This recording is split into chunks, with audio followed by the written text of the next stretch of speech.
All right, so first of all, I should explicitly state this on the record. I'm a new playbook now. Hanako was the icon, but very recent events have dictated that she's probably not going to be an icon of her tradition for much longer. So we have moved from the icon playbook to the foundling playbook out of Wan Shitong's adventure guide. Now, the vibe of the foundling is that they're the scion of sort of two different cultures, and they're kind of working to find a way to exist as both simultaneously. So let's start with the basic stuff. My background has been changed. I am still privileged, but the foundling gets two backgrounds, which means that I now have the privileged and the urban backgrounds. My demeanor has changed from haughty to respectful. I think that makes sense for the type of shift Hanako's just gone through. So, in addition to gaining a second background, I also gain a second training. Oh. Now, what this means, it doesn't dictate what techniques I can learn, because my double heritage actually allows me to learn techniques from any training. But just like some of my moves care about sharing a background, some of my moves care about sharing a training. I have no real clear direction for what additional training Hanako should grab. The obvious thought would be waterbending. I think that's what I'll go with, but I did want to get Anna's input and see if she had any other thoughts. I like that. Next, I wanted to, now that I've officially marked waterbending as my additional training, Anna. Yeah. Last session, you made a passing remark about how Hanako's dad was like some dude from the Earth Kingdom or something. How attached are you to that? The only thing I'm attached to is that he's not a Fire Nation noble. Okay, then I think he's actually from the Southern Water Tribe. Ooh. Dope. I like that. Fucking dope. I love it. Sorry, one more point of order that I nearly forgot. This one is very important. My connections have changed. Sabi. Yes. You no longer seem to not fully understand what it means that I'm the icon of my tradition. You now seem to think that one of my heritages, the Republic City one, should be valued more. There's something persuasive in your words. Okay. Chong, you no longer make me feel better about my responsibilities and my burden with a smile and a few kind words. Now, Chong, you're so awesome, with skills and heritages that I've never seen. I want to learn all I can about them, about you, and your background. I'm so excited for Hanako to be like interviewing Chong. Like Hanako comes like in the middle Chong, of teach me airbending. Hanako's a Chong fanboy now. Yes. Oh my god, they have to do drugs together now. Yes. Oh, yeah.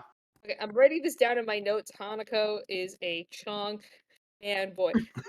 I am squared away, unless you want to hear more about my new stuff. I'm good to go whenever.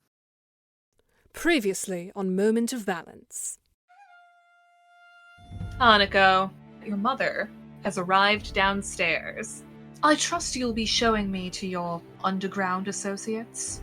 Of course.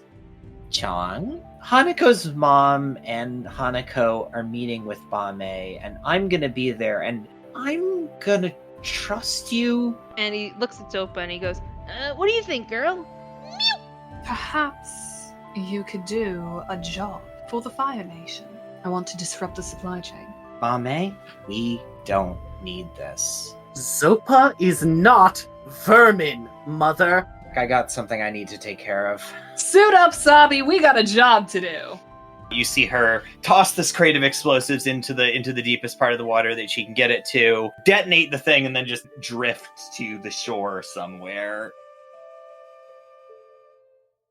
So right. last we left off, Sabi is floating in the bay. I want to start with Sabi. As we do. so you're floating for a little while. What are your thoughts?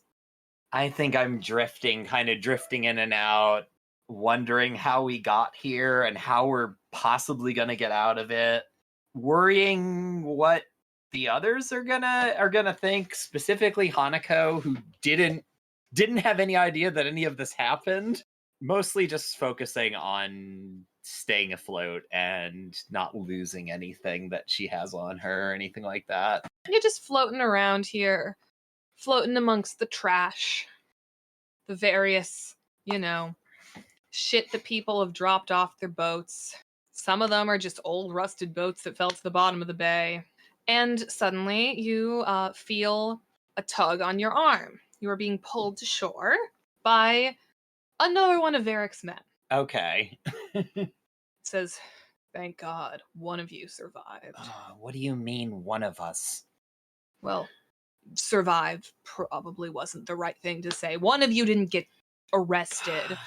Varrick wants to speak to you. Okay, what happened anyway? Well, seems like some airbenders intercepted this mission, and the other guys all got arrested, and clearly whatever you did didn't quite work out. Yeah, I know about the airbenders. Last I saw, they were beating the crap out of us. I managed to blow up some of the explosives, but let's just get this over with. So he's going to take you to a new location. Okay. There's a smaller port that isn't for goods and stuff. Mm-hmm. More of a port for ferries and personal boats and stuff, and that's where Varrick's yacht is currently. Okay. And so you're going to go onto his ship, walk into his office. Oh, and there's a fight going on in his office. He and Hikaru are at each other's throats. Hikaru is standing there like, "I knew I shouldn't have trusted a dolt like you. For such an important mission like this, how could you have messed this up so badly?" He's there leaning on his desk, trying to seem unbothered by this. "Well, how could you have been such an idiot to have asked for such a dangerous mission from people you barely knew? How did you know we even knew how to use explosives?" "Because you designed the explosives." "How did you know my people would even know how to use them?" "You're the idiot here. I should have you arrested." "Well, clearly my men already got arrested." And they're going back and forth on this for a while until Varrick sees you in the corner, Sabi. "You, I want to have a word with you." Okay. Hikaru tries to butt in. "We are not done with this conversation. You need to answer for what you've done." And Varrick says, "Are you sure you want me to do that? Are you sure you want to get on my bad side? You don't want me to pull out the wife card." Hikaru doesn't quite know what that means. She's just really fucking confused, thinks that he's hitting on her. So fucking confused. She just storms out, turns around, runs on out. I've had a very long night, and I really need to change out of these clothes. Sabi, you lied to me. What are you talking about? You told me you know how to use explosives. I do know how to use explosives, And but... why was only the tip of the dock blown up? Because we were being attacked by airbenders when it happened. If it wasn't so frowned upon, I'd try and get them out of the way too. Yeah, that probably isn't a great idea. Look, some of the dock got blown up, I guess. Your guy didn't tell me exactly how much, and I wasn't really in a good position to see. I can't stay mad at you. Good on you for trying to finish it up once the others got taken out. Yeah, Look, I don't know how this is going to affect your plan, but that dock is going to be crawling with the police now. Yeah, well, she's probably not going to pay me anyway. Listen, I have a few phone calls I gotta make. You just go clean yourself up. You look terrible. Yeah, I feel terrible. Sabi, go to your room. I'm gonna go change back into Get my out regular of your outfit. soaking wet clothes. I think it's time to go over to Chong. So, Chong, you are currently at the police station with Soma and Officer Fougeot after turning these 3 men in. The men are in custody, and Officer Fougeot has kept you around just in case you're needed to question as witnesses. So you're currently just sitting in this police office. Fougeot is dealing with some paperwork, and you are there with Soma. Soma turns to you and says, "When do you think we can get out of here? I feel really bad that we never actually switched out shifts with the other guys at the spirit portal. They've been there all night." Yeah, I feel a little bad about that too, but it's not like we ditched them. We got caught up in stopping a crime. That's heroic and spirit world worthy and such. Once we're out of here, we'll go back to the island and we'll explain what happened. We could even bring a cop or reporter something to, prove our side of the story, and they'll forgive us. I mean, you've been working with them for a while. They're pretty reasonable when something like this comes up, right? It's not like Tenzin's gonna be upset that we stopped the docks from being totally destroyed, so yeah, I don't know. I still feel bad. They've been there all night. So while you two are talking, Fuzhou has been doing paperwork and he gets a call. You can hear, uh-huh. Yes, Chief. The witnesses? Yeah. Yeah, sure. I'll be right over. He hangs up the phone and says, you two, come with me. We've been summoned to City Hall. Oh, is that like, normal? Or something like this? Not exactly, but there is an important meeting going on and they want to speak to the witnesses of this event. Are we like the only two people who saw this? The only two people that everybody knows of. I look at Soma and I go, they might be waiting a little longer for us.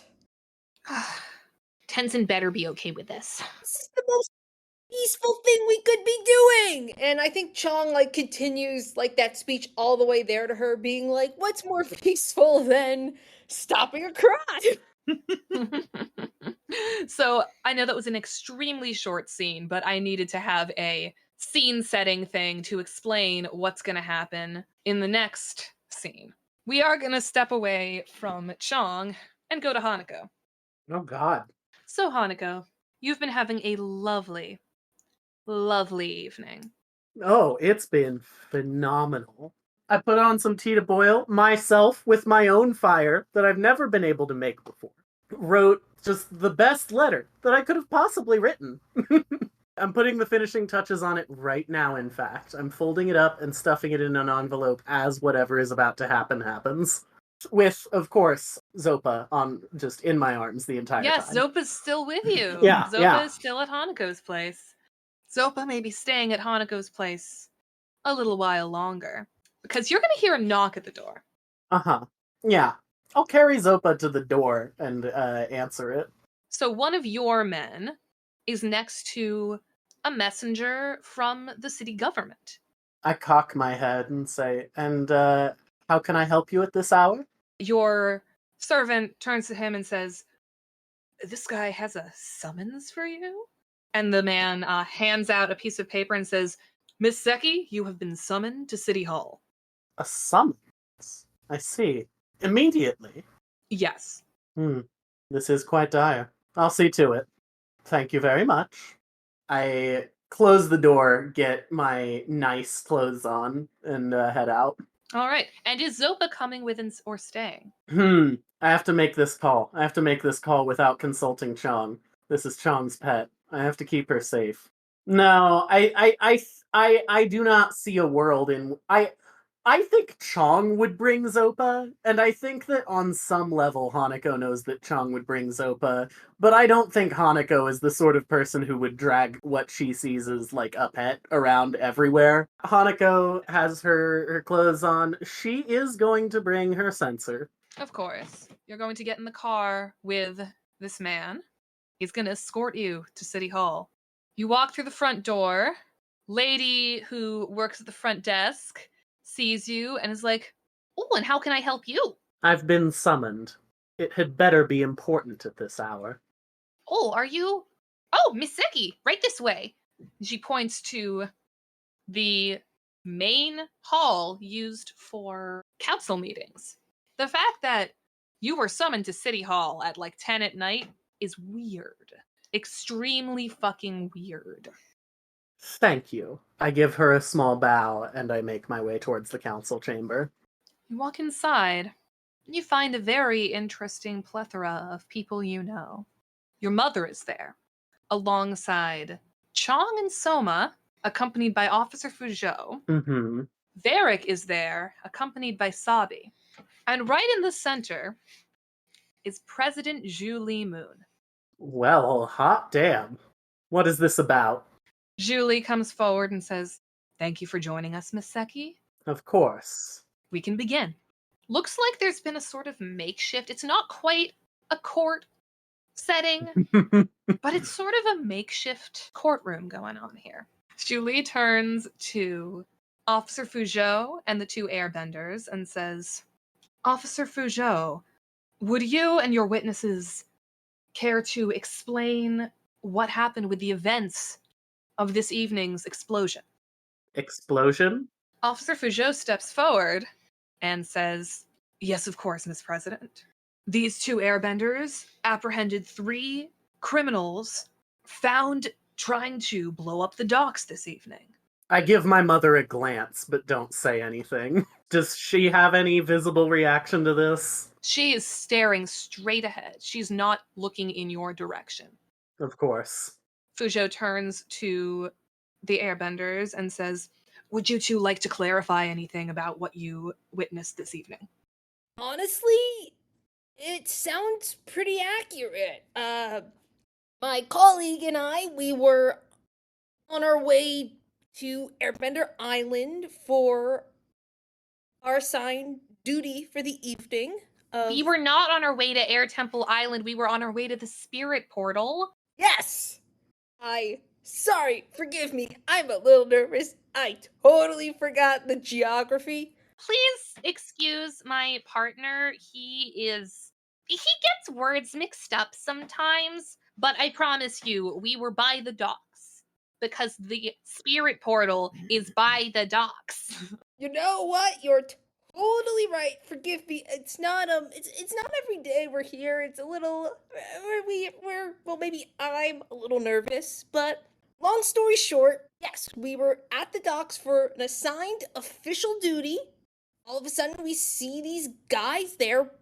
Before we even got there, these guys were there and they were planting explosives. My colleague and I, we went over there and we stopped them and informed the police.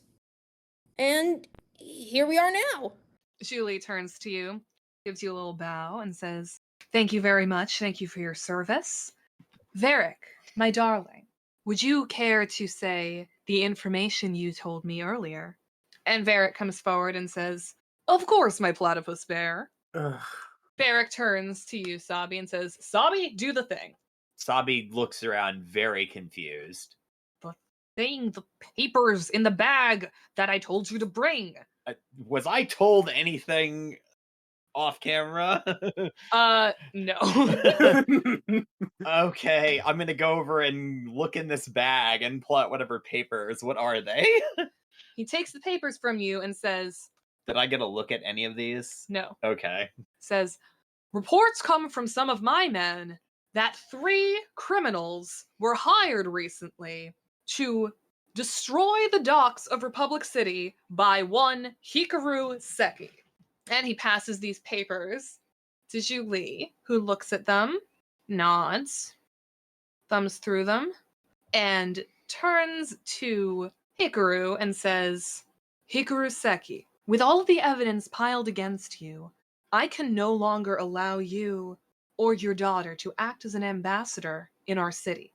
I regret to inform you about this, but Hikaru Seki and Hanako Seki, you are therefore banished from Republic City. You have 24 hours to evacuate." Wait, what evidence do you have that Hanako had anything to do with this? You're just gonna throw her in with her mom? Hanako Seki is under the jurisdiction of Hikaru Seki. Her place as ambassador in Republic City is ambassador to the Seki family. Madam President, Yes. if I may. And I'm going to walk over to my mother, and I'm going to hand her the letter, and give her a nod, and say, "I hereby revoke my position as ambassador of the Fire Nation, and indeed absolve myself of citizenship thereof." Sabi is, like, gawking at that. I reach up and I take the pin out of my hair ornamentation that has the Fire Nation symbol on it, and I also place that atop the letter in front of my mother. I would like the opportunity to become a citizen of your city properly. Hikaru is fuming. She is not saying a word, but you know your mother well enough to know this sort of silent seething. She has never been so embarrassed in her whole life. Julie turns to you and says, well, that's all well and good, but before I approve your citizenship to the United Republic, I need proof that you have nothing to do with whatever plans of domestic terrorism your mother had. I understand that there is a process to these things, and I understand that these things do not happen overnight. I turn to my mother, and I say, whatever my mother has done this evening, I bear no knowledge of. In fact, I think you will find that I have been at my home most of the night. I can continue to look into her business dealings. In fact, I am certain that with my name and connections, I could find any number of strange things that she was up to last night. But I may need a bit more than 24 hours, you'll understand. Roll to plead. Yeah. That's plus harmony, which is a 2, so that's an 8. You make a compelling case, Miss Seki. Julie turns to Varrick and Sabi. Do you know anything about this woman? You seem to know about her mother. And Varrick says, do I know about this woman? Well, actually, this one's probably the one to talk to you about her. I've known Hanako for a little over a year now. We've worked together a lot, and I don't know what Varrick handed you, but I can't imagine how it could possibly have anything to do with Hanako. You can't take the actions of someone's parent and hold it against them. This is supposed to be a city of the free and progressive industry. You can't just hold people to their legacy like that. I might add, certainly not when they are making every effort to estrange themselves from it. Yeah. Yeah. Julie nods and says, fine. If within the week you're able to prove that you have had nothing to do with Lady Seki's desire to create chaos, then I will grant you full citizenship to Republic City. Now you, pointing to Hikaru, you still have 24 hours. Hikaru starts to stumble. Why are you? How dare you? Giving her grace and not me? I have more draw within the Fire Nation than anyone in this room. And Julie just sort of brushes her off. And it seems I have more draw within the city, Mother. I'll be talking to you soon. Well, no. Goodbye. Are we done here? Julie looks at everybody and says, you're all dismissed. Thank you so much. I know it's late. Pleasure, Miss President. Thank you for your time. Hikaru stands up and is fuming.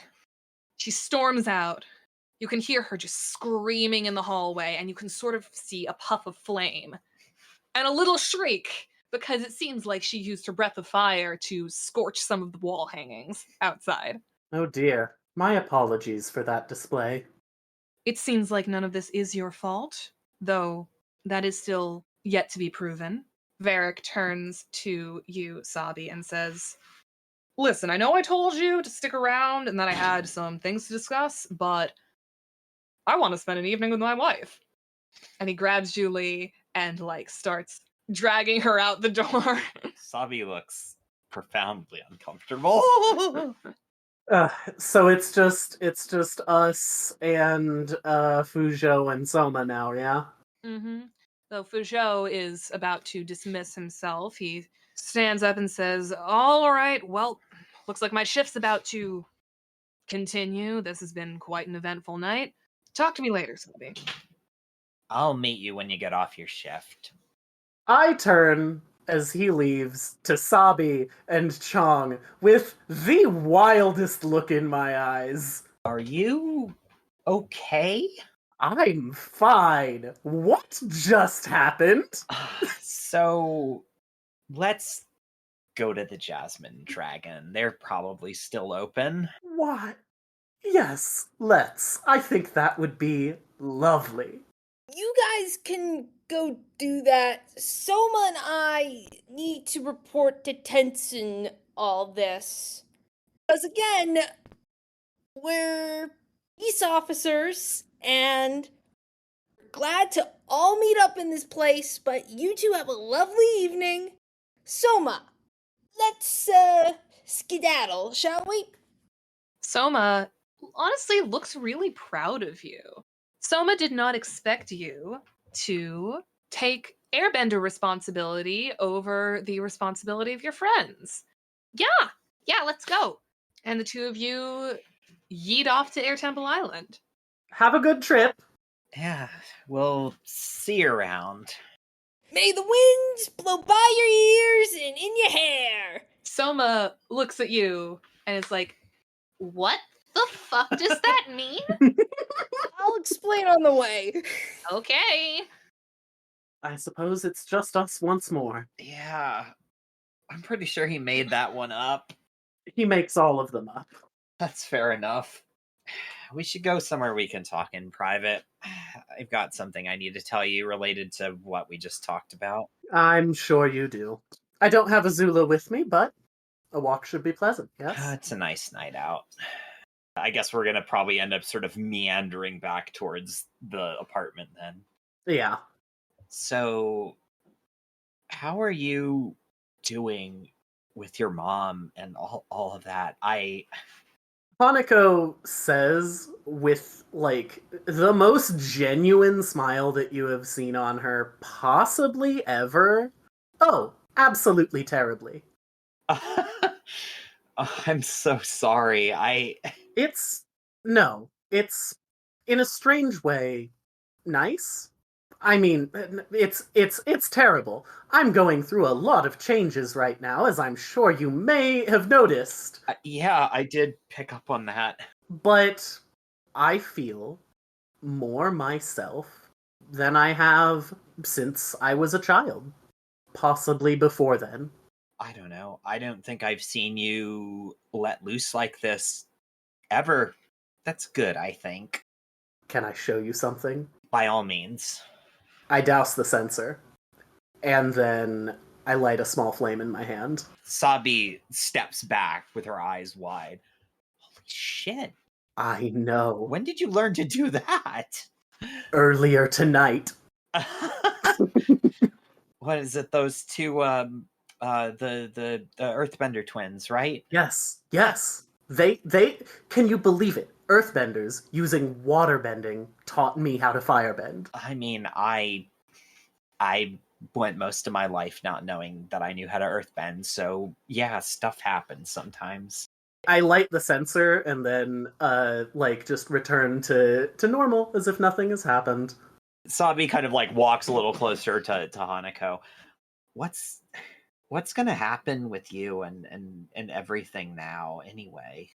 I don't know. I'll be honest, I didn't know that I was going to do that when I walked into that room. Yeah, that didn't really seem planned. I suppose I'll have to get a smaller home.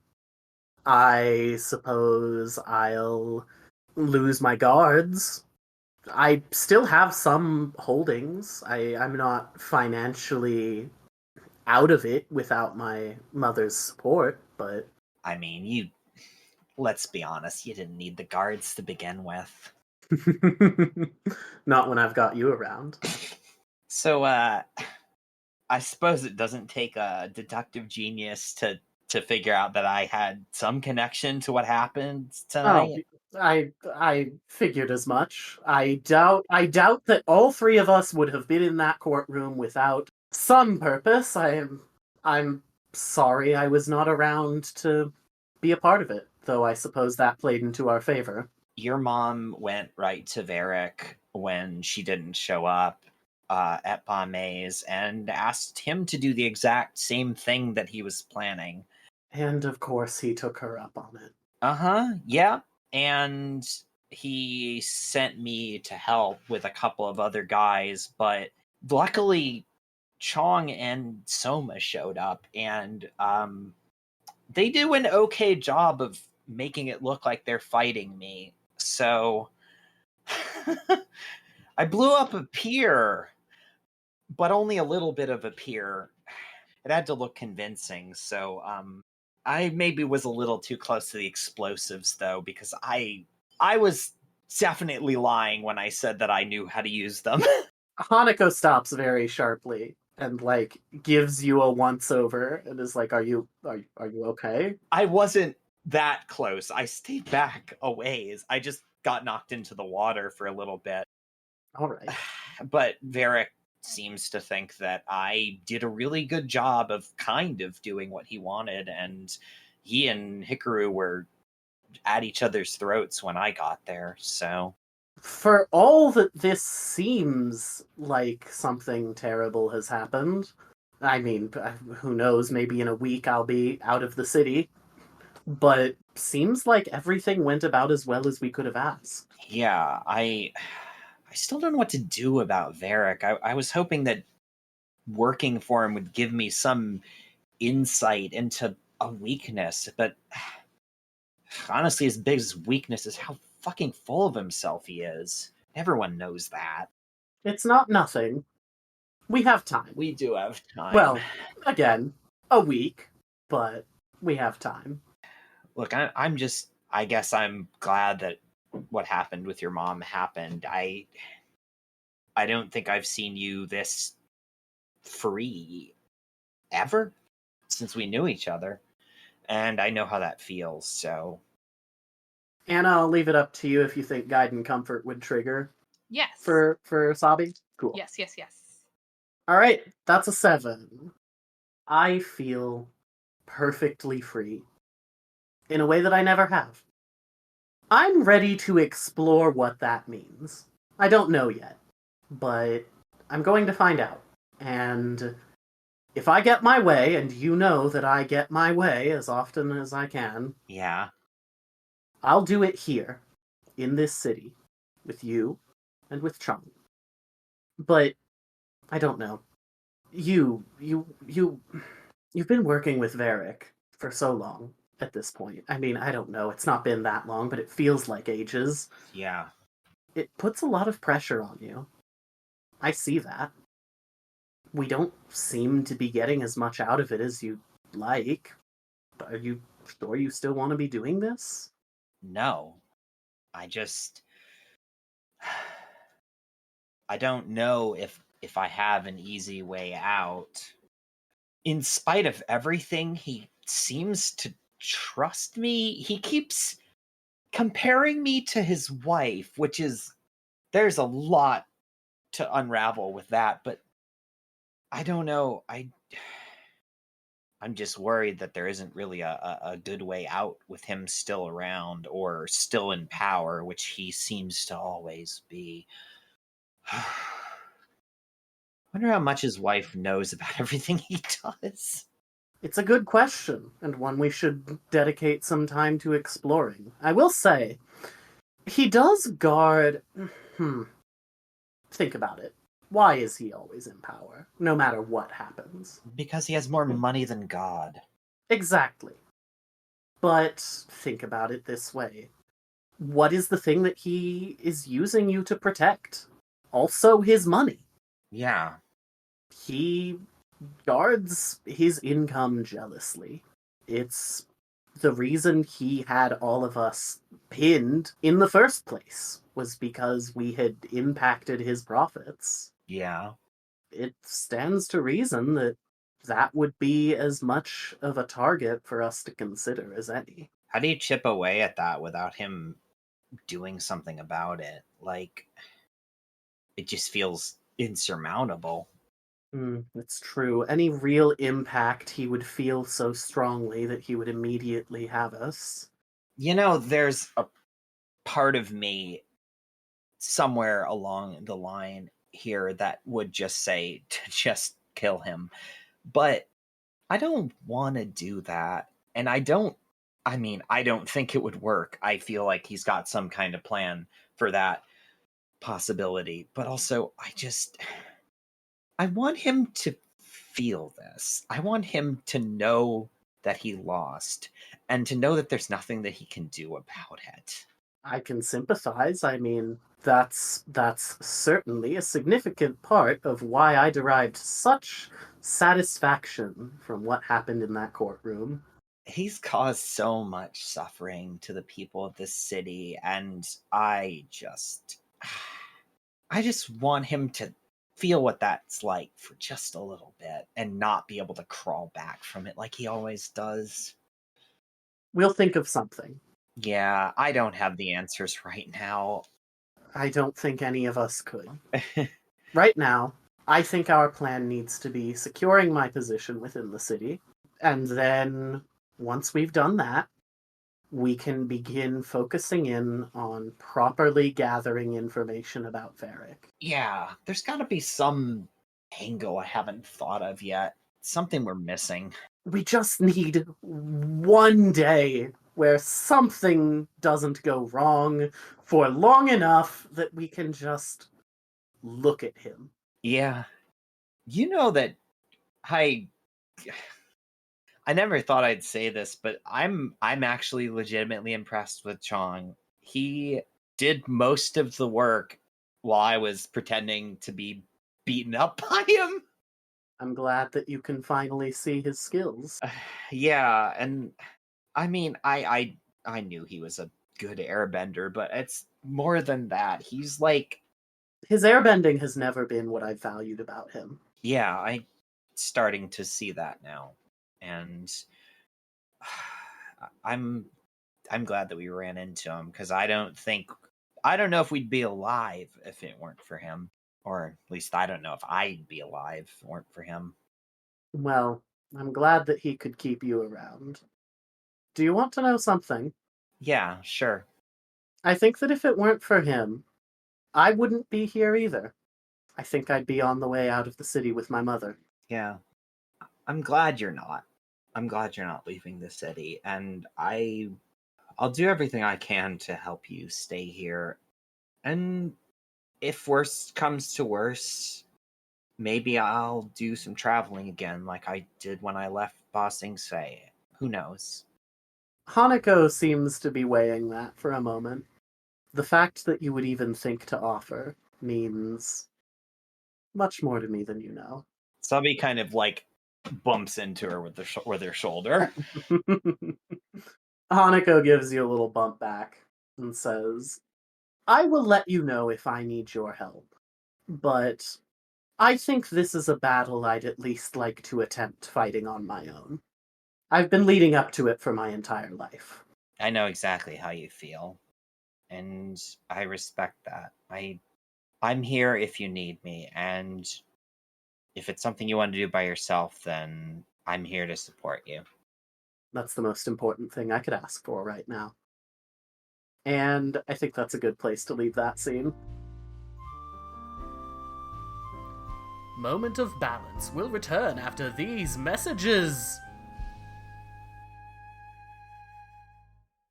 Industry is the beating heart of Republic City, and the city's workers are the blood that pumps through its veins. In a thriving city forged by trade, we need strong backs and steady hands to keep the flow of cargo moving. But the people at the top don't want that. They want to take away skilled dock workers and replace them with people they pay half as much for a quarter of the quality of work. They want to put working families on the streets, all to save a few yuan. If you value the hard work that made this city what it is today, call or mail your local city representatives and tell them to vote no on the proposed local labor allocation bill. This message was paid for by the Republic City Dock Workers and Porters Union. How's the flurry? Thrusters are burned out, of course they are. We lost both manifolds. The dimensional inversion dish is bent out of whack. Oh, and all of the saved stations on the FM radio have been reset. What does that mean? Well, it means we'll have to search for that alt rock station you like again. They're back. I'm Meanie. He's Llewellyn. I'm Herman. Yes, sorry. He's new. Facing the multiverse with optimism. Right, well, we're dead. We're dying. This is it. and top-tier expertise. I think I've got it working. Whoa! These electrical readings are off the charts! Yeah, you're holding it upside down. Oh. Tackling danger wherever they find it. When are you gonna land us somewhere cool? Well, it's not like we can steer the bloody thing. Come on! Give me dragons! Give me pirates! Arr, trespassers! Okay, space pirates. Way to split the difference.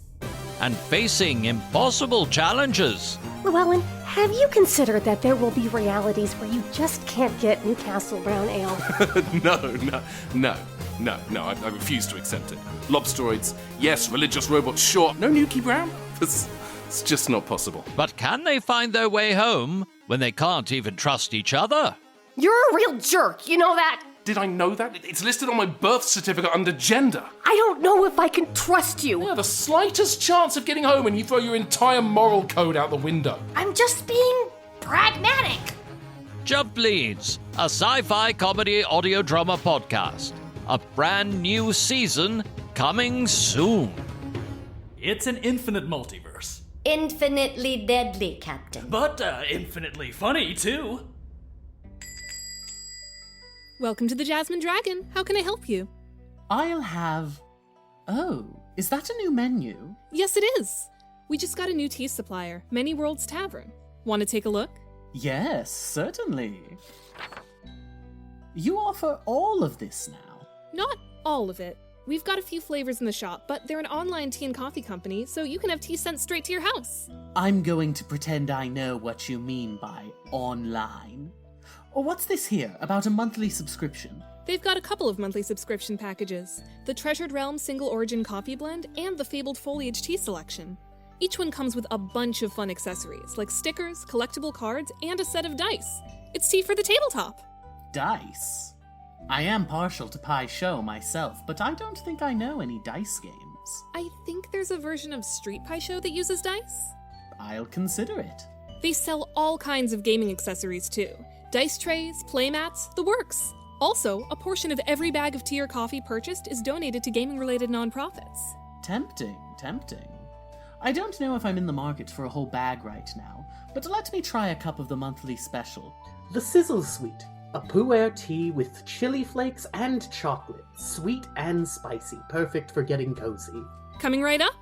And if you change your mind, you can use our affiliate link in the description below and use coupon code BardRockCafe for a discount. Here you are. Thanks for stopping by the Jasmine Dragon. Anytime. Ooh, that's good.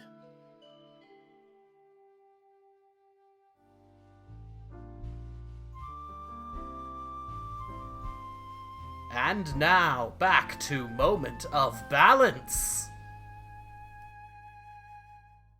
Well, let's pop over to Air Temple Island then.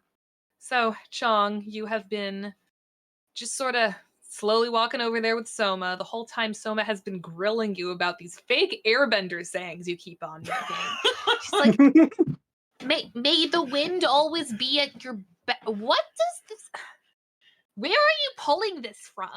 There were no airbenders for you to have learned this from when you were a nomad. Where are you getting this from? I am a creative. Like, listen, they're really old things, and they have a lot of them. It just, at this point, why haven't my sayings been things yet? Let's be real.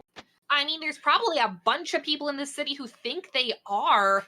Oh my god, that explains it. Oh my god, I was working a job at City Hall like a week ago, and that lady with the accent in the front the front hallway was like, may the wind always be at your back, and I was so yeah, that was confused. me. That's that your was fault. Me. That was great. I can't believe she bought it. Oh, come on. It's funny. And You're know insane. They're peaceful. They spread airbender love. It's all cool. Don't worry. You're hilarious. I am. All right, let's deal with Tenzin. Listen, I know you dealt with him a lot more than me, but Chong, like, off camera, took a report from Fuzhou to bring to Tenzin. Like, as, like, this is what happened. I'm saying this before we go in there, and Chong takes the report out of his hand. He's like, we have documented evidence of an actual crime that the police agreed we helped with at the time that we were supposed to be there. I know. I'm just a little bit anxious. You know how he gets. Yeah. And it took a lot to get him to trust you again, and I don't want to mess it up. I appreciate that. And I don't want to mess this up either. This has been a really exciting day for me. I'm really excited to work with you.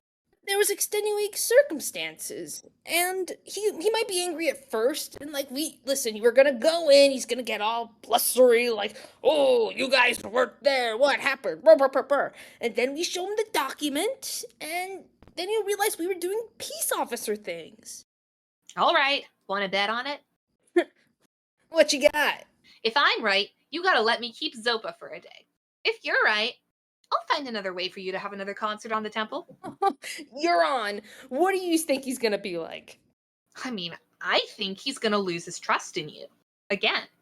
You think I'm gonna get kicked off? Well, this is the only outfit I have on. He's wearing he gestures to his airbender outfit. So, unless he's feeling Oh, I don't think you're gonna be kicked again. I just think he's not gonna trust you to do more work. I think Chong does a bit of a heavy sigh then. He's like, it's possible. Zopa, I'll be honest with you.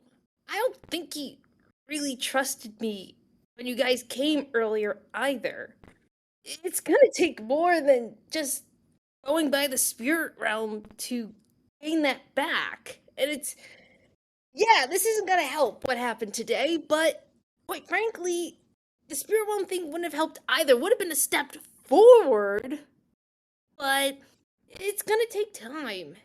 And also, I'll be honest, I kind of need to build trust in him too. I trust him to do the right thing, of course, and I trust him to be a great guy, if not a bit of a temperamental guy. You've seen him. I need to trust him that he's going to let me be who I am. You're right. I mean, he has a lot of work to do. You know, it's kind of a wonder I trust you after all these years when you still mix my name up with your cat. I'm sorry. You guys have very similar names. It's got the A and the O and the... I promise. And he points at her. You, always memorable to me. Thanks, Chong. And she gives you a hug, because she's fucking scared. He gives her a hug back. He could sense that she's nervous and does a little rub. And I think maybe he makes a joke being like, hey, I just thought of another airbender saying. Oh no. And just as you're about to say that new airbender saying, Tenzin comes out of his meditation room. He was doing his evening meditations. You see him stretch, walk out the door, and he spots you. And just like Chong predicted, he gets all red-faced and blustery and says, "What are you two doing here? I thought I told you to watch the spirit portals tonight. Are the other two people still there?" It's possible, but we have something a lot more important to report to you. What could be more important than keeping the spirit world safe?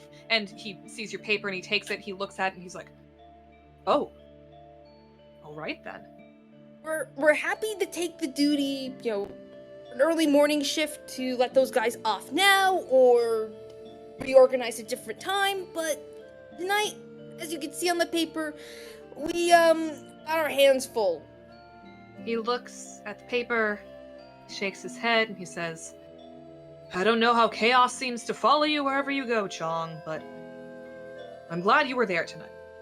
I am too, and hey, I probably wouldn't have been there if it weren't for you guys, so I consider this a team victory, We did it, we kept the city safe, and the spirit world, I'm sure was also safe. Oh, doing our jobs, good job! And he starts clapping. Soma this whole time has had her head down, she's been really ashamed, but your goofiness cheers her up a little bit, she sort of snickers at whatever you're doing, and Tenzin says, "Well, good job, you two. Now, if you can, it's not too late, please relieve the other two airbenders. They've been there for an extra 4 hours at this point." Sure, we'll, maybe we can stop by and bring them some snacks. They're probably hungry. If you must.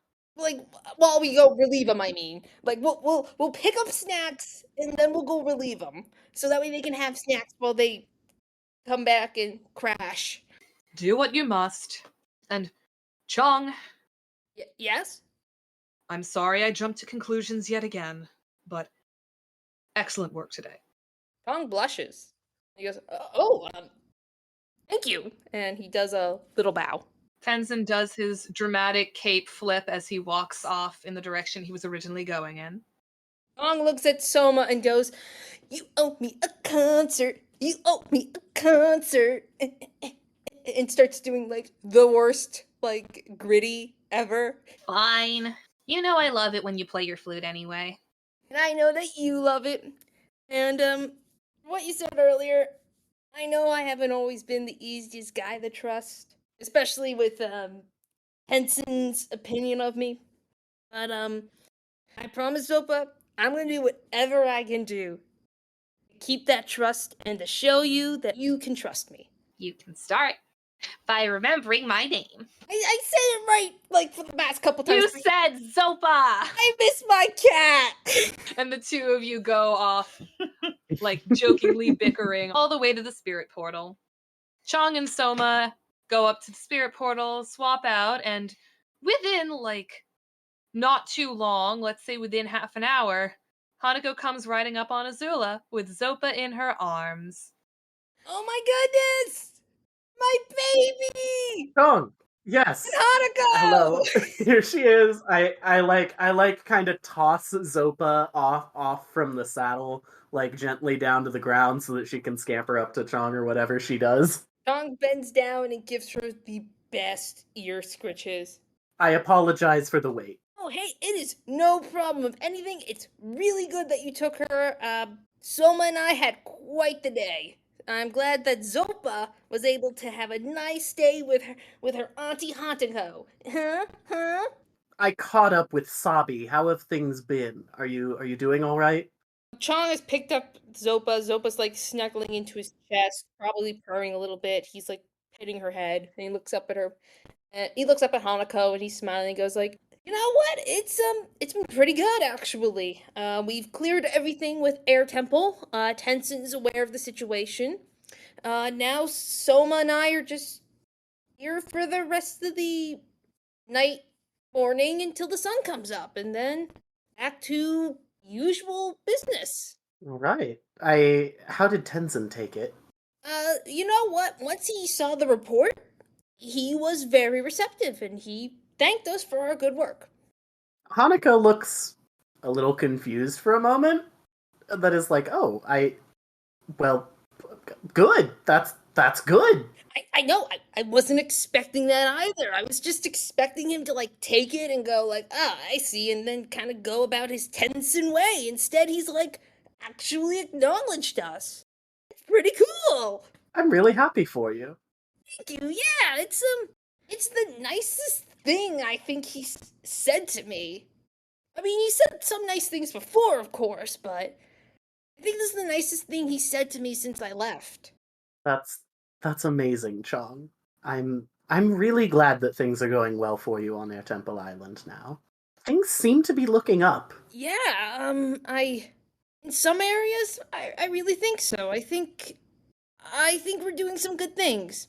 All right. I apologize. I know you're busy. I'll let you get back to it. Enjoy Zopa. She was lovely. She helped me quite a bit.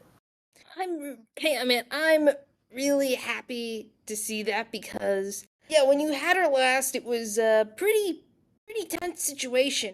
Now that I've not really met, but seen your mother, I understand the initial requests, and I'm sorry about going to the room. Sabi, I thought Sabi told me it was happening. I hold up my hand to stop you, and I say, whatever happened, I genuinely do not care. I'm glad that everyone was there. We will not be dealing with my mother again. If everything goes the way that I hope it will. So, all is forgiven, and I, as with Sabi, trust you to make the right choices. Chong gives like a big goofy smile, like, wow, geez, man, thanks. I really appreciate it. And you know what? Same to you and Sabi. You guys did a lot today, and definitely want to work on our teamwork together and do good moving forward. Like, yeah, we are a squad. I want to be a squad. I think that we are a squad, yes. I think that that's a good way to put it. Chong holds Zopa in one hand and puts his other hand up for a high five. I'll give him the high five, yeah. Yes! Which I think that, like, notably, of all of the times that you've, like, gone for something like this with Hanako, this is just the most immediate that you've ever seen her do it. Chong is on cloud 9. He is so like that he can now get high fives from you. Alright, I'm taking Azula and I'm heading off. Right, and like Chong says, like, see you at your place. Bye. Yeah, I give him a wave. And it does remind me that I probably need to start looking for a new place, but that's a tomorrow morning thing. Well, I think now's the perfect time to hop over to Sabi and Fuzhou. Am I getting up early for this? So I've slept. Yeah. I take it you slept at I'm gonna- Hanako's place. Yeah. So, you got up early. You head to your spot with Fuzhou. He is expecting you. He waves you over. He says, "So, Sabi, that was an eventful evening we had. Yeah, you could definitely say that. I'm going to consider that one payment for our next lesson." Yeah. So, let me ask you something before we get started. Why the fuck did you become a cop in the first place? Of all the things you could have done in this world. It keeps food on the table. There's lots of things that keep food on the table. Yeah, but this is the best paying one for metal benders. God. Like, when you find out you can bend metal, if you don't become a cop, you're an idiot.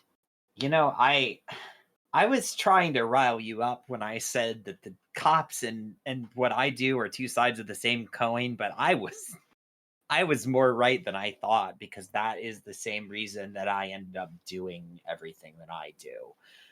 Is that not what we all do? Yeah. Everything is for money. Everything's just to keep food on the table. Or to get more money. God. Can I tell you something that I don't want getting spread around? Do we have the level of trust for that? I was the reason that you didn't lose most of the docks last night, because Varrick sent me to supervise those goons that got picked up.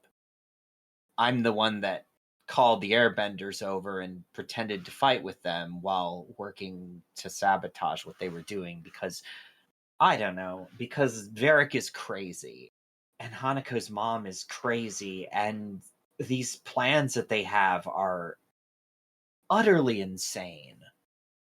I'm not gonna lie, I kind of suspected Varrick involvement when I saw what they were wearing. That man loves his fur trims in the middle of summer. God, yeah, I know. Tell me about it. I was trying to figure out some way to stop them, and when I picked up a couple of those explosives, I could feel the metal that was being used inside for the detonators, and I swear I was able to do something to it. And I was just thinking, this might be moving a little fast, but I need to know how to tap this thing inside of me, and like, I can feel the metal there, and it's like just outside of my reach, and I need to know what to do to grab it, because I could have done something to the bombs and they wouldn't have even gone off, and the docks wouldn't have been destroyed, and I wouldn't have ended up in the water with a splitting headache. And maybe that's not a lot, but maybe next time it's going to be worse, and it's going to be someone's life, and don't want there to be any more blood on the streets if I can avoid it. Fuzhou looks at you and says, "Well, you wanted me to teach you metal bending. Yeah. And I told you that this was your freebie. Let's give it a shot. Let me pop into my house and grab some materials." And he runs in and he grabs what's basically like baby's first metal, Mm-hmm. which is canonically meteorite. Yeah. Meteorite is the easiest thing for people to bend. So he grabs you some meteorite chunks and also some like rough, like some cast iron, some things that seem like things that he must have used to practice when he was younger. And you're not even going to go to that training ground. You're just going to be in front of his apartment. Okay. So, thing to know about specialized techniques. If you do not get this, if you do not roll a 7 or higher, you will never be able to try metal bending again. Oh, shit. Yeah. Fuck. That's the thing with specialized techniques.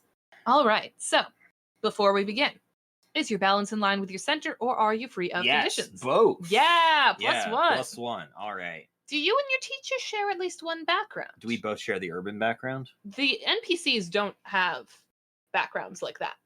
Oh. Usually it's been a vaguer kind of thing, and before it wasn't one, but you just had this discussion talking about how you're kind of the same mind. Yeah. You do yeah. things because they get you money.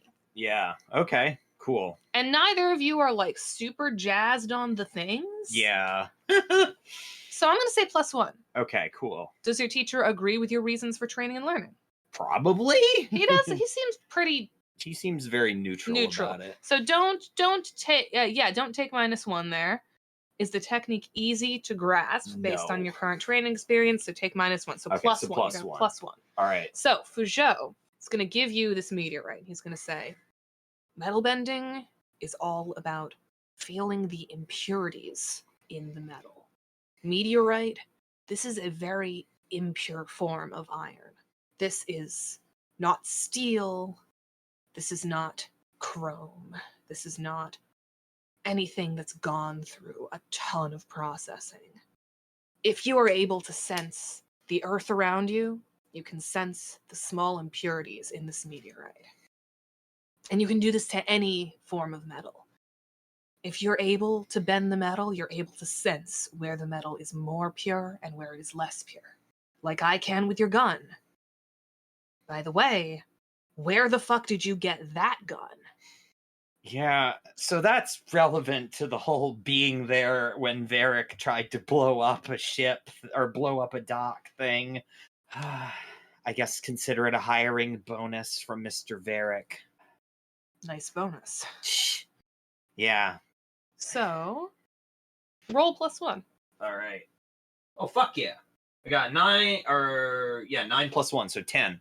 All right. I learned it with ease. Amazing. Fuck So, yeah. you take this meteorite in your hands and you can really feel where the metal changes. You can sense, like you've gotten a good enough sense of the earth at this point where you can feel where there's different pieces of the rock that are more metal and ones that are more stone. And you can really, you pull it, you're able to really pull that metal apart into a long, thin rod.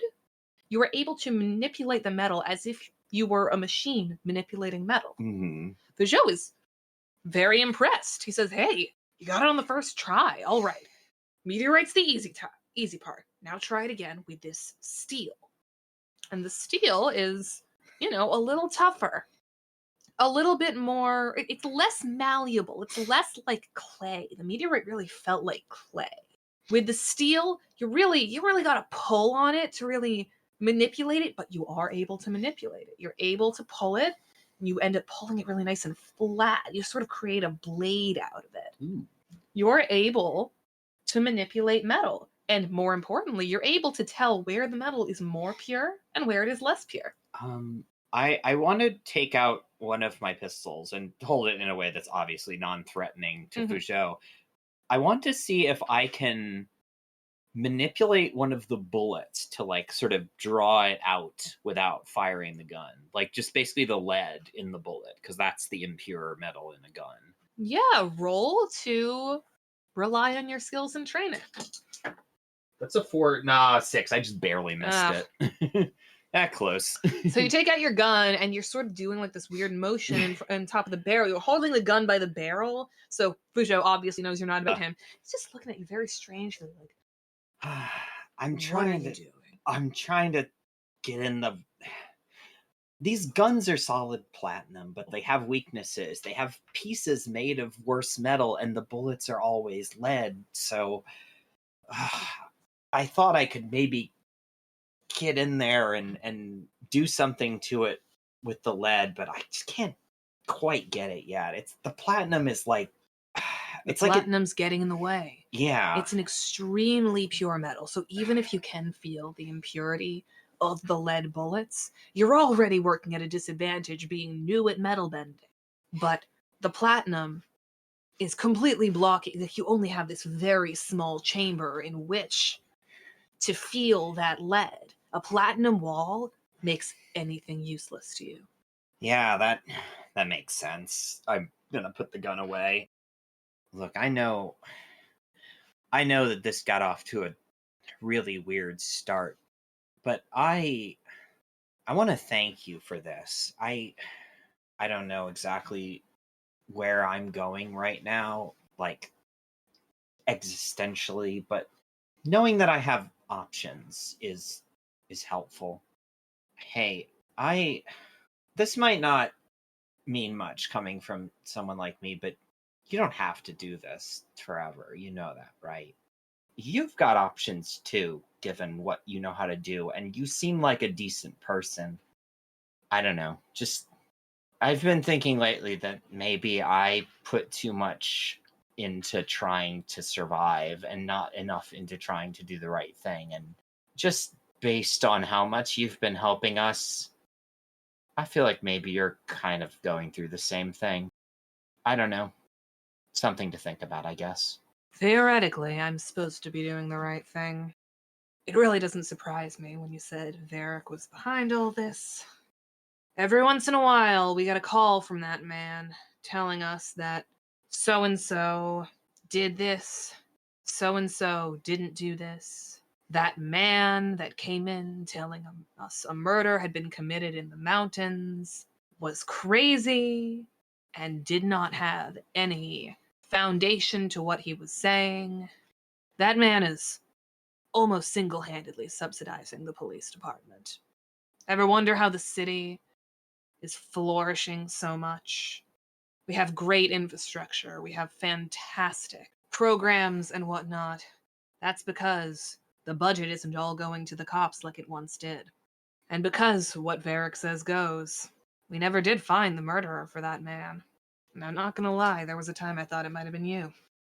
Varrick owns most of you now. I've always wondered what it would be like for that man to not be on top. Yeah, me too. Which almost seems impossible. The only other company in the city that even gets close to him is Future Industries, but they don't even deal with weapons or extorting policemen. They just do transportation. Sabi is kind of like narrowing her eyes, like a thought has occurred to her. Yeah, if I were you, I'd be careful.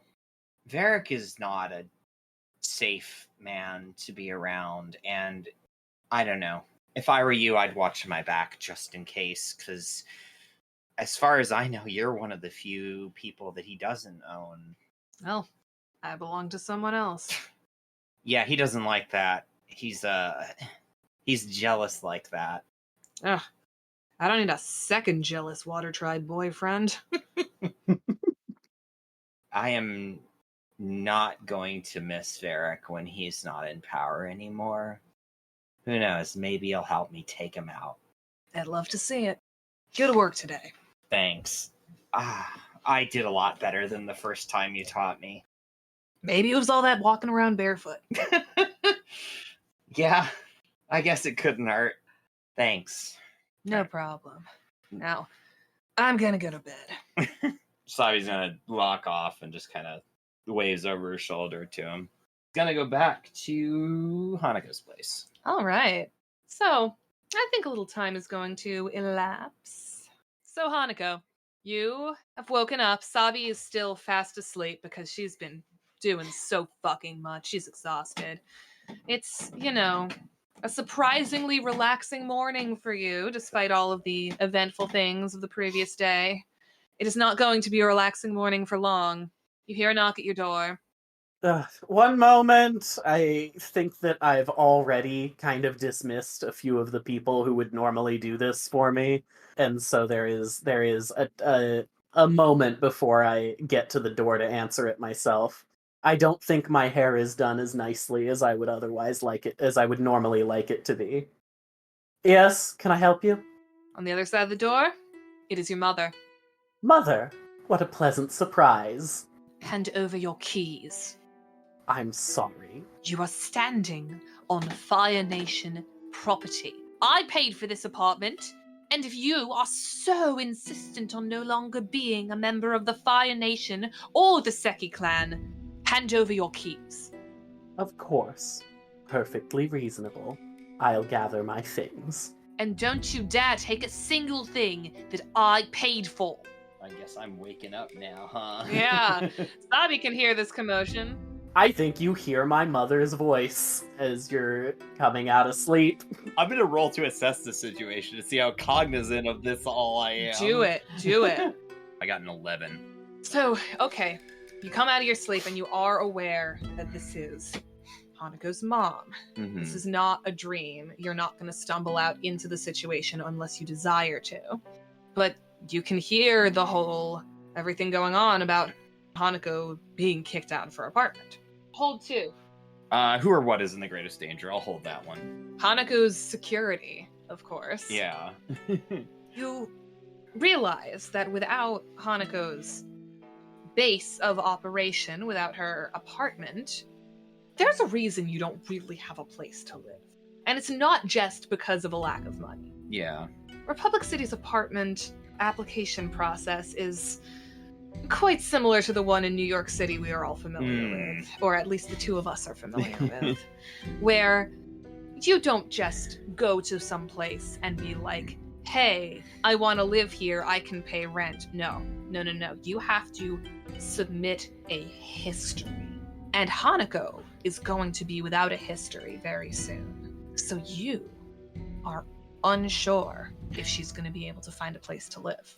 Okay. At least fast. And if you don't have a history, you have a guarantor. But who would be Hanako's guarantor now that her mother is disowning her? All right, so I'm walking out into the main area. Who's where? What's going on? Who's there? Is it just Hanako and It's her just mom? Hanako and Hikaru. Hikaru's in the doorway. Hanako is in the process of handing over her keys. Hikaru sees you, points at you, and says, You incompetent little... I can't believe... Mother, these may be your walls, but until I get my things out, it is still my house, and you will not disrespect my associates in my house. You know what? I'm glad I never came back to your piercing pistols, because she would have completely ruined it either way. I'm gonna walk over to the door and can I try to metal bend the lock to just sort of like fuck up the mechanism so it can't lock properly? Yeah. Roll to rely on your skills and training. I rolled a 10 plus 2. Fuck yeah, you did. It works so well. This door will never be able to be locked again unless a locksmith replaces the entire mechanism. I'm not gonna make a big deal of this. I'm just gonna let her find this out later. Yeah. If Hikaru was to come to this location, which, she's not ever really going to be able to because she's going to be banished in about 12 hours. But if she was ever to come back, she would be so incredibly upset, so incredibly paranoid. I'm just kind of ignoring Hikaru, and I'm gonna walk over to Hanako and just like put a hand on her shoulder. Do you need help moving anything? I'm sure we can put your stuff at Ba Mei's or Chong's place until you can find another place to stay. I put down what I'm messing with and rub my temples for a second. Yes, I think that would be lovely. All right, just tell me what you want me to carry. I start directing you to grab things. I'm continuing to completely ignore Hanako's mom. I am trying to think of a compelling list of items that I would grab. My sensor, I am not leaving without it. I think that it is incredibly likely that because I've had it for so long, it is something that was bought for me at some point. But Hikaru hates it. Exactly what I was about to say. She hates the fact that you've never been able to bend without the sensor. She despises the fact that you've depended on it for so long. She wouldn't, and also it is so connected to you, she would not want to see that in her house. My thought exactly, yeah. I think that's the big thing. I take all of the clothes that I've bought since moving here to Republic City. I think that I think that Hanako did not realize until she was going through her closet just now that she does not actually own any of her, old style Fire Nation clothing. I think she's got other kinds of clothes as well that, she's bought while she's here, right? But, the actual Fire Nation nobility style is something that has just coincidentally been worked out of her wardrobe. I think that that's the majority of it. I think she's got some odds and ends, but, I honestly, genuinely cannot think of anything else that would be, notable enough to bring up. Now, there is the question of Azula. How did you get Azula? Was Azula a gift from your mother, specifically? Or was Azula... You say that all your family's mongoose lizards are named after... Yes, which does imply that my family has them, which does imply that I would have gotten it from someone in the family. But was it your mother? I don't think so. I think somebody else in the family manages them because I don't think my mother is enough of an animal person. I think she has one, but I think it's purely for ornamental purposes. I don't think she has ever ridden it. I feel like you mentioned a while ago that you had an uncle who had named his mongoose lizard after, Sozin or something, right? That sounds right. Yeah, I think you're right. I think this uncle is the one who gave you Azula. So yes, Azula was not a direct gift from Hikaru. And the thought of taking home... She's gonna have to be on a boat soon. And the thought of having this giant thing on the boat with her just gives her the heebie-jeebies. She doesn't hate mongoose lizards in the way that she hates cabbits or other furry things, but she doesn't want to manage it on a fucking boat. Yeah. So she is turning a blind eye to the fact that you are currently packing your boxes of clothes onto Azula's saddle. I think there's a last moment where I take just a glance around the house, see all of the gaudy Fire Nation nonsense scattered around on the shelves and everywhere. And there's just a moment of acknowledgement from Hanako of none of this ever belonged to me. And I think she smiles when she shuts the door. Hikaru turns to you, and now that you're outside in the light, you can see her fully for the first time this morning, and she is a type of disheveled you have never seen her before. She's never allowed her hair to be so unkempt. Her top knot is no longer as neat as it normally is. Her hair is sort of a little bit flyaway. Mother, and I brush a lock of my curly hair behind my ear. You really must see a hairdresser on your way out. And then I'm gonna turn and start making my way towards Azula. I'm gonna walk closer to Hikaru. What am I, holding anything? Yeah, let's say you're holding a box. Okay, I'm gonna do this in a southern accent because I don't know what the fucking Earth Kingdom accent sounds. Miss Seki, I'm painful sorry that my incompetence is gonna get you kicked out of the city, but if it's any condolences, there's a saying we have in the Earth Kingdom. Sabi, hawks up and spits right at Hikaru's feet.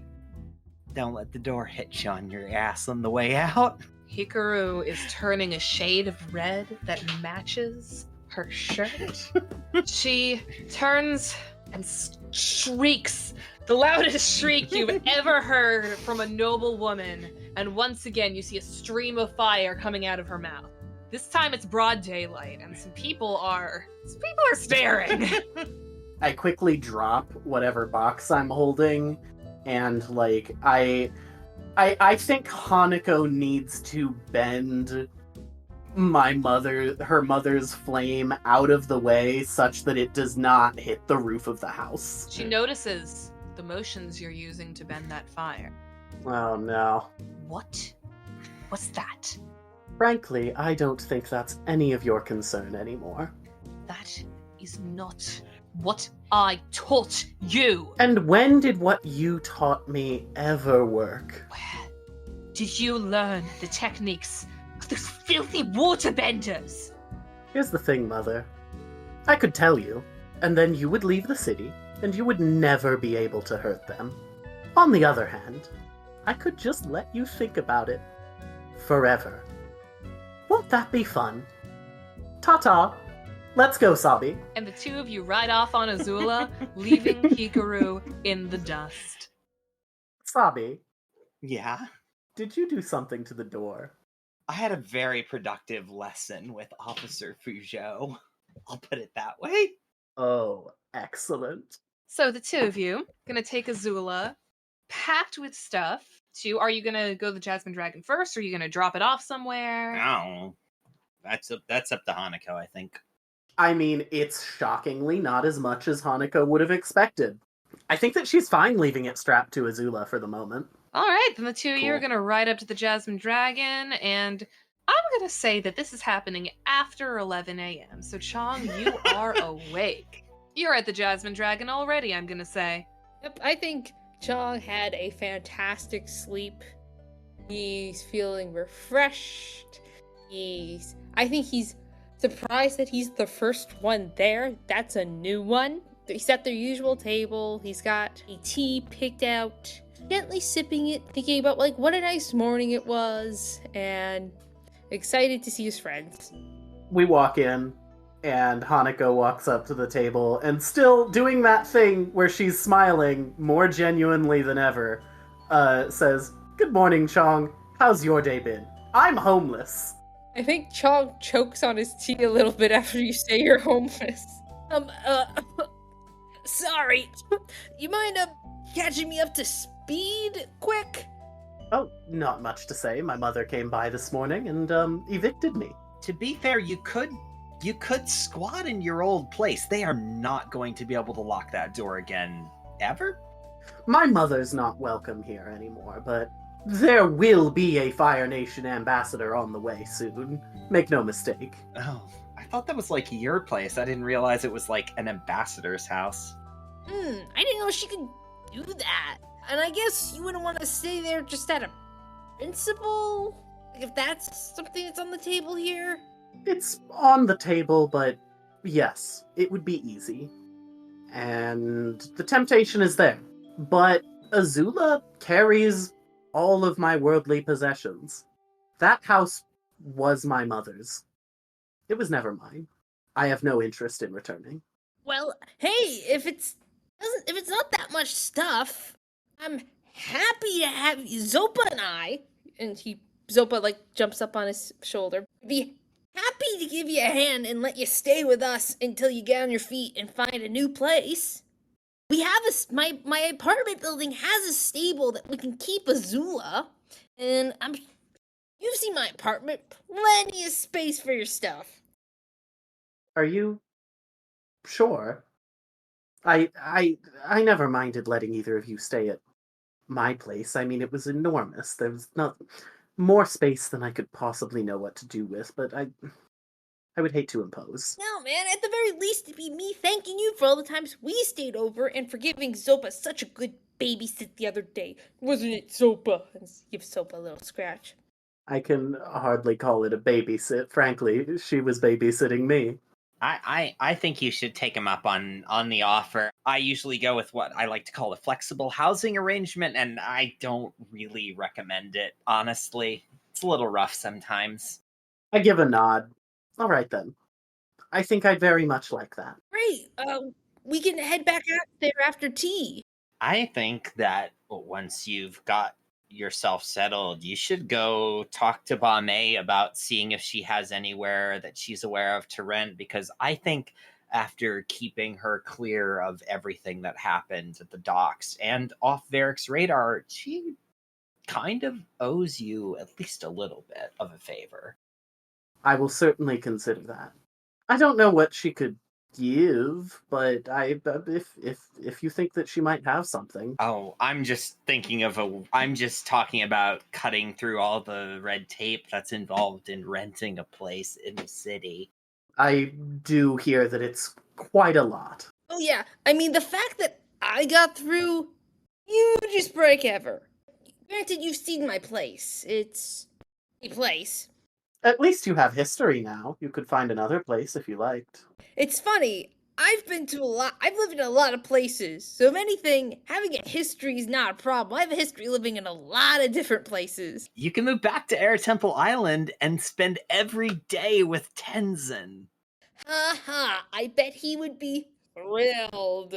But hey, worst case scenario, if she can't offer anything, maybe she could, like, pretend to be a guarantor for you? Like, if something doesn't, she could, I hate to say forge things, but... There is a thought. One of her whole things is making sure that you all have places to stay, right, Sabi? Yeah, I mean, she's got a lot of people to look out for, and as far as I know, none of them are sleeping on the street, so... Well, except for you. Okay, look, I sleep in a variety of locations, most of which are not the street. Yes, and I seem to recall possessing your favorite. Yeah, that's unfortunate. Squatting is still on the table. If you like. I bear no attachment to the place, personally. No, I don't think I'll be going back there either. I mean, 3 might be a crowd, but if we do like a bunk bed situation... I've got places I can stay. Oh god. I technically have a room on Varrick's yacht right now. And when that inevitably blows up, I'll figure something out. Look, we've got coals in the fire, so to speak. I do not imagine that all 3 of us will be without a place to stay all at once if everything goes correctly. Sabi looks thoughtful, but doesn't say anything. Something on your mind? Just, I don't know. Something Fuzhou said about Varrick. We'll come back to it. Yeah, I'll tell you when I think of something else. Something he said. Never mind. We'll talk about it later. Of course. Now, I appreciate the offer, Chong, and I will certainly be taking you up on it. But we have some pressing business to attend to. Namely that of whether or not I'll still be in the city in a week. I'd still quite like to be able to deal with this on my own, if possible. However, I'm not disinterested in hearing ideas, because if I am quite frank, I have connections, but I'm not sure where to go right now in terms of proving that I had nothing to do with anything, especially given that all things, all told, I had quite a bit of something to do with it. I mean, how do you prove you didn't do something? Well, what were you planning to do? I, quite frankly, was planning to do nothing. But here's the thing. If I go in to the president of Republic City, right, and I tell her the truth in its entirety, I would place a great deal of the piercing pistols at risk. Yeah, that's true. What do you expect me to do? Go to, again, the standing president of Republic City and say, yes, I was at a meeting with this gang that I work with? Okay, yeah, that does sound pretty bad when you put it that way. My mother floated the idea, but I was firmly against it, you understand. Me and my criminal involvement. Yeah, I wish I had a better sense of how okay she is with what her husband does, or how much she even knows about it. Like, she has to know something, right? It seems difficult to imagine that she's not at least aware. But also, she could have just swept all of that under the rug, so obviously he didn't just go and say, hey honey, I blew up some docks, just kind of don't worry about it. So she wouldn't appreciate knowing that her husband was engaging in terrorism against her. Yeah. Do you think she knew about the mine? I don't know. Maybe she knew about it and didn't know what he was planning with it. I wish I had... Wait a minute. Yes? This is not a sure thing. In fact, it's pretty it's kind of a long shot, but so when I blew up the end of the pier, I didn't use all of the explosives. I tossed most of them in the water. And they're probably still there. And like everything that Varrick makes, they have his branding all over it. Oh, Sabi. I have some calls to make. I can tell you roughly where they are, but they might have shifted around. But they're heavy. They're not going to just wash away. I don't know any waterbenders. No, it doesn't matter. I know how I can find them. The detonators, they have a rare earth metal in them. I was able to kind of mess with a couple of them before the guards noticed that I was, I guess, fiddling with the explosives. I might be able to feel them down there. If you can locate them, I could get Pearl and Peony to raise them out of the water. That sounds like a pretty good plan, actually. I think this will work. But the question is, here, how do we make this look like we found it, normally? Through normal means? And how do we know how she will react when we bring her proof of her husband's involvement? That part I don't know, but I think I know how we can make it look legitimate. I know this is going to sound real crazy coming from me, of all people, but I think we should just do this legitimately. Fuzhou knows that I was there at the docks when everything happened, and he hasn't presumably told anyone else. Why don't we just go to him in an official capacity and search for the stuff? They've got to be guarding the docks by now, and I'm guessing they're not Varrick's people, or all of this would already be a moot point. It's worth a shot. I have an idea. As a peace officer that was there, even part-time, and as someone who was an official witness, would it be so out of turn if I were to tell the police, hey, I saw some of the guys dump some of the explosives in the water? You might want to check them out for safety?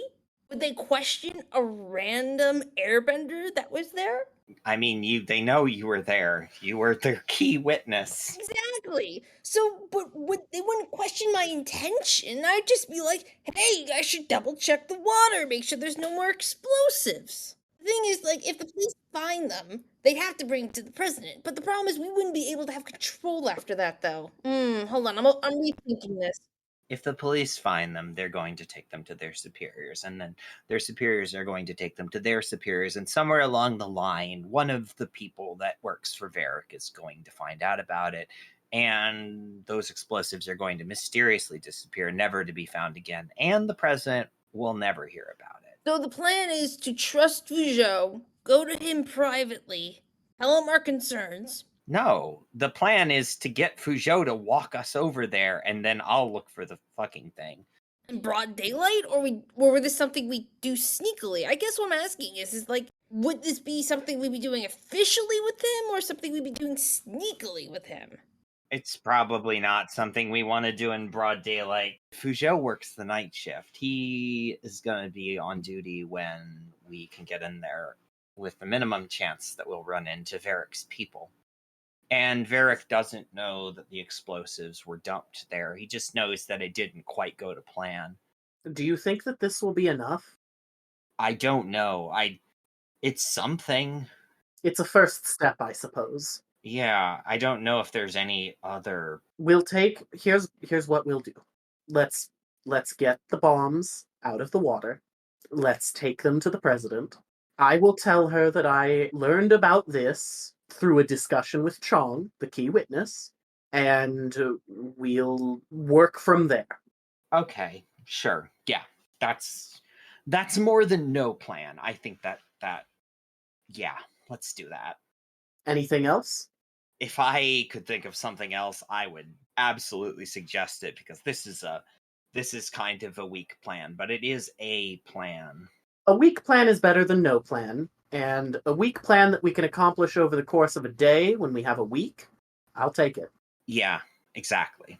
Now then, Chong, I think that we've got some things to move into your house. Oh yeah, let's go! Alright, yeah, let's move in. So you're at Chong's place. Chong opens the door like in a grand way as you guys are coming and go like, "Welcome to the Casa de Chong." And it's very neat. The apartment, while sparse, is always very clean. It's almost like if it weren't for like the few pieces he does have, you would not think someone lived there. And Chong goes, "We obviously can go shopping later and get you, your own furniture and such. I'm sure you'd want your own bed more than a mattress. I'm a mattress guy personally, so you probably want like a frame and whatnot. I'm happy to pitch in for anything. I have no idea how you're making money right now, but I'm sure you have a way. But if you don't, I'm happy to help." I do have some income. I have some investments that I've made with my mother's money that should continue to serve dividends into the future. Oh, that's like super cool. I like the idea that, like, as this conversation is happening, like, the camera is, like, completely re-examining Chong's house, like, as if this is a new location that the camera has never seen before, right? Even though it very much has. I like this idea that you're maybe paying extra attention to Chong's, like, quote-unquote nomadic, like, airbendery things, like, being specific to Chong's culture. So, like, you see, like, Chong's travel bag. Like, when he's on when he's on the walk or traveling as, like, a musician with his family, I think Chong still keeps that bag out. And, like, you maybe not have noticed it before, but maybe he's moved it recently and it's more noticeable now. It's like this big, it's probably the nicest thing he owns. It's like this big leather bag that has lots of pockets and whatnot. It looks old and weathered, but very loved, like he's treated the leather lots of times. And I think you pay attention to his meditation mat. And you're like, I wonder what that's like. I think as you see, I think maybe you weren't really paying attention to those like the first couple times you were there. I think the first couple times you really saw like, he has a mattress on the floor, he has a single chair. You've only ever seen him use one cup. He either really likes that cup or he doesn't have any other cups. And I think you really focused on the material things. But now you're noticing more of the spiritual and cultural things of Chong, especially now as a newer woman.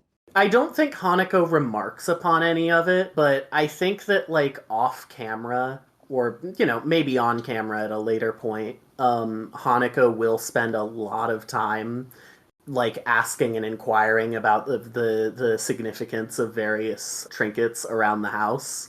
And I also like the idea that at some point we will open on a scene here with Chong and Hanako where they are both, maybe it is the closing shot of this episode where Chong and Hanako have both sat down and are meditating on the mat. While you're doing, like, moving in and sitting down together, Sabi quietly, like, walks out to go get some air and walks down to stand outside the building and just kind of, like, relaxing. And as she's standing there, hears the noise of a car backfiring and looks over.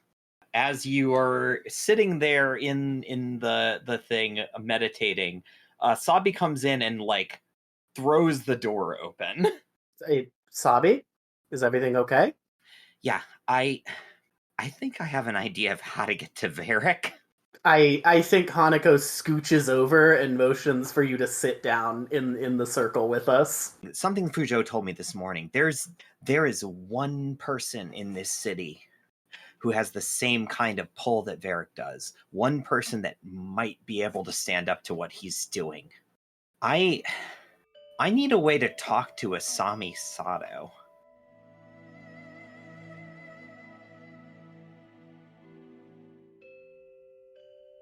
Thank you for listening to Moment of Balance. This episode featured Janiyah Riley as Sabi, Chrissy Sylvia as Chong, Dami Carmia as Hanako Seki, and Anna Marcus as our GM and producer. The music for this episode was written by Anna Marcus and Chrissy Sylvia. This episode was edited by Dami Carmia and Anna Marcus.